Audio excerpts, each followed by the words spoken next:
Discovery of ഇന്ത്യയുടെ രചയിതാവ് ആരായിരുന്നു? നെഹ്റു. ജവഹർലാൽ നെഹ്റു സ്ഥാപിച്ച പത്രം ഏതാണ്? National Herald. നെഹ്റുവിൻ്റെ പത്നി കമല കൗൾ.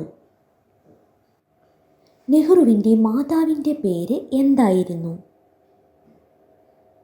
സ്വരൂപ് റാണി.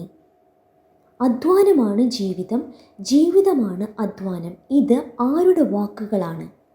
നെഹ്റു. ജവഹർലാൽ നെഹ്റു പ്ലാനറ്റോറിയം സ്ഥിതി ചെയ്യുന്നത് അലഹബാദ്. ക്വിറ്റ് ഇന്ത്യ പ്രമേയം അവതരിപ്പിച്ച നേതാവ് ആരായിരുന്നു? നെഹ്റു. ഇന്ത്യയുടെ രത്നം എന്ന് നെഹ്റു വിശേഷിപ്പിച്ചത് ഏത് സംസ്ഥാനം? മണിപ്പൂർ. അലഹബാദിൻ്റെ പുതിയ പേര് എന്തായിരുന്നു? പ്രയാഗ് രാജ്.